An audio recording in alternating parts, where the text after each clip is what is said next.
Ciao, sono Luca Spinelli, consulente finanziario indipendente. Oggi vediamo 10 errori che ti stanno rendendo povero e li vediamo subito. Numero 1, non stai guadagnando abbastanza e uno dice grazie al cavolo Luca.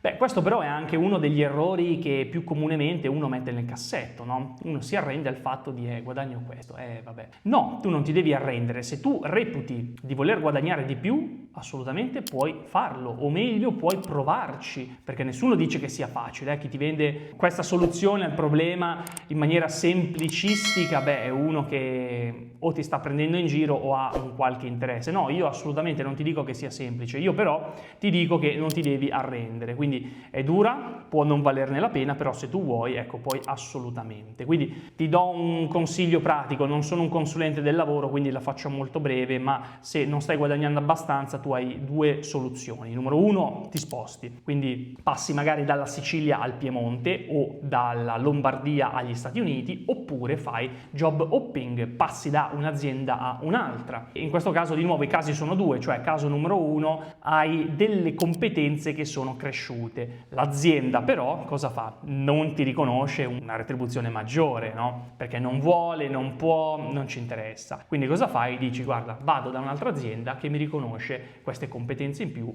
e me le paga. Un altro caso è invece quello dove tu hai le stesse competenze ma trovi un'azienda che te le remunera di più. Perché? Perché magari in quel momento sta cercando persone come te e non le trova e le deve trovare velocemente e quindi ecco che ti paga volentieri un premium in modo tale di acquisirti. Quindi puoi fare job hopping in tanti modi per tanti motivi o ti puoi spostare geograficamente. Poi ovvio, ripeto, non è facile, non sono qua a darti le soluzioni ai problemi impossibili dicendo che è facile. Non è così. Però insomma ecco, non arrenderti, ti posso lanciare questo messaggio, non arrenderti. L'Italia è un paese che ti spinge ad arrenderti perché è un paese essenzialmente immobile, no? Però insomma ecco, tirala fuori dal cassetto ogni tanto questa idea di cercare di guadagnare di più e ci sono tanti modi diversi, sicuramente ci sono tante persone più brave di me che te lo potrebbero spiegare, tipo i consulenti del lavoro. Io invece mi occupo di investimenti. Poi, numero 2, non stai risparmiando abbastanza e anche qua lo so,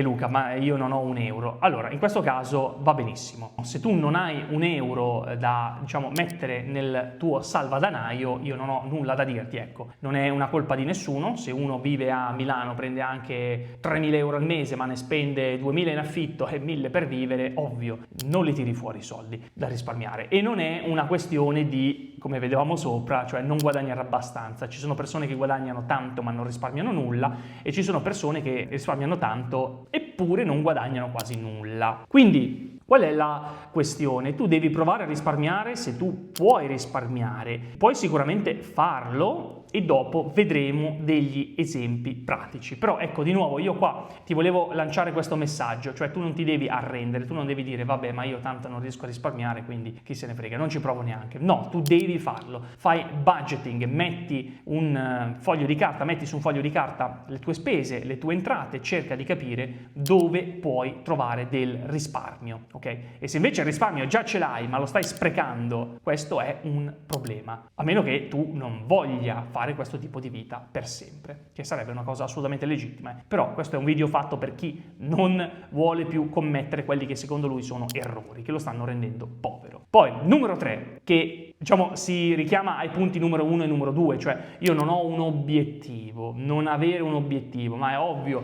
se non ho un obiettivo non me ne frega niente di guadagnare di più, non me ne frega niente di risparmiare di più. Perché? Per quale motivo io sto facendo queste cose? Non c'è un motivo. Allora cosa faccio? Spendo tutti i soldi. Se io però ho un obiettivo, allora vedi che questo punto 1, questo punto 2 diventa sensato e io ho una motivazione per cercare di guadagnare di più e per cercare di risparmiare di più. Quindi devi definire un obiettivo. Perché sto guadagnando di più? Perché sto risparmiando di più? Perché voglio essere meno povero, ok? Tu puoi anche guadagnare 10.000 euro al mese ma essere comunque povero se li spendi tutti. Quindi definisci un obiettivo, dove vuoi andare, da che parte vuoi andare. Se non lo sai non ci arriverai mai. Quindi non basta dire voglio uscire dalla povertà perché magari stai meglio di uno che invece in povertà non c'è, però insomma se non hai un obiettivo nessuno dei due andrà da nessuna parte. Poi numero 4, che ovviamente è un altro dei punti legato ad altri punti, stai spendendo troppo in cose inutili. Questo è il punto, non è che stai spendendo troppo e basta, stai spendendo troppo in cose inutili. Quindi ti faccio un esempio, canone TV e Netflix. Allora, se io non guardo la TV ma ho Netflix e mi piacciono i programmi che vedo su Netflix, che cosa posso fare? Non è che spengo Netflix, mi do al brigantaggio e smetto di pagare il canone TV. Posso smettere di pagare il canone TV perché non guardo la TV, mi libero della TV, ma continuo a pagare Netflix. Quindi io ho comunque un esborso, ma intanto ho un esborso minore e poi non mi do al brigantaggio ma continuo a pagare Netflix perché sono soldi ben spesi. Quindi no, troppo, no in cose inutili. Questo è, diciamo, un attimo l'esempio più banale che ti spiega la differenza fra cose utili e inutili, perché se vivessimo senza acqua corrente, gas, luce, ovvio che risparmieremmo. Però stiamo risparmiando in cose utili. Cose inutili, invece, ti faccio subito un esempio, sono le sigarette, no? Queste non sono solo inutili, ma sono cose che ti cagionano un danno e che aumentano le spese future. Perché? Perché ti verrà il cancro ai polmoni prima o poi. Quindi, ecco, queste sono cose inutili dove devi risparmiare tutto il possibile. Le sigarette. Netflix magari no. Puoi darti certamente al brigantaggio, ma non è una cosa che dovresti fare, non si può dire di fare una cosa del genere, ma quella è comunque una spesa che potrebbe comunque essere utile. Quindi spendi di meno, ma spendi soprattutto in cose utili. Numero 5, non prendere abbastanza rischi. Ti faccio un esempio pratico, prendilo con le pinze, stiamo parlando per estremi, per farti capire, per far passare un messaggio. Non stai prendendo abbastanza rischi. Quindi hai 20 anni, cosa fai? Ne compri i bot a un anno. Non ha alcun senso. Non ha alcun senso se hai i genitori alle spalle, se vorrai comprare casa a 35 anni, se ti vorrai sposare a 35 anni. Non ha alcun senso. Non è un rischio abbastanza importante comprare il bot a scadenza a un anno se hai tutte queste condizioni, ovviamente. Quindi prendi rischi maggiori, compra, ad esempio, in quel caso compra più azioni, esponiti di più alla volatilità, perché ricordiamocelo sempre, il mercato mi remunera la mia capacità di espormi alla volatilità in cambio appunto di remunerazione. Poi, prendere i rischi sbagliati, numero 6. Attenzione, perché non è che dobbiamo passare da comprare i bot a un anno a comprare Bitcoin, a comprare il caffè, a comprare il petrolio, a comprare Tiscali, no, aziende singole. Assolutamente no. Quindi va bene prendersi più rischi, ma cerchiamo di non prenderne troppi. Quindi cerchiamo sempre di fare le cose con la testa sulle spalle, no? C'è sempre la via di mezzo che è la soluzione, ecco, cerchiamo di trovarla. Poi numero 7, non sfruttare le detrazioni fiscali. Allora qua servirebbe una collaborazione con un commercialista per fare un video come si deve, ma io faccio due esempi banali, poi tu vai dal consulente del lavoro, da chi vuoi, dal commercialista di turno e fatele spiegare da lui queste cose. Ma ti posso fare un esempio: se sei un dipendente potresti ricorrere alla pensione complementare, no? Al contributo datoriale, eccetera eccetera. Perché? Perché è un ottimo sistema di ottimizzazione fiscale. In maniera analoga, se sei una partita IVA, c'è una soluzione anche lì. Cerca di portare in deduzione quante più spese possibili. Perché? Ti faccio un esempio. Uno magari dice: sì, vabbè, ma io la macchina la devo comprare comunque, la deduco al 25% perché è uso promiscuo. Vabbè, ma intanto porta in deduzione la macchina per il 25%. Oppure ancora, io conosco persone che dicono: sì, vabbè, ma la bolletta dell'acqua 200 euro all'anno, ma chi se ne frega. Uso promiscuo, 25% anche lì, o 50% a seconda dei casi. Sono tutte spese che tu puoi portare in deduzione. Poi verifica con i commercialisti. Quindi non dimenticarti di fare ottimizzazione fiscale, trova dei professionisti che se ne occupino, ok? Non c'è nulla mai di insensato, perché sono tutti soldi risparmiati. Quindi se tu all'inizio, nel punto non so più qual era, io ti ho detto magari: guarda, cerca di risparmiare almeno 100 euro al mese, e tu mi dici: no, vabbè, ma tanto non riesco. Hai visto, non ti serve risparmiare per forza forza 100 euro, ti basta cominciare a fare ottimizzazione fiscale ed ecco che quei 100 euro che non riuscivi a risparmiare sei riuscito a trovarli. Quindi i soldi saltano sempre fuori da qualche parte, dai, tutto sommato. Numero 8, non fare la surroga del mutuo.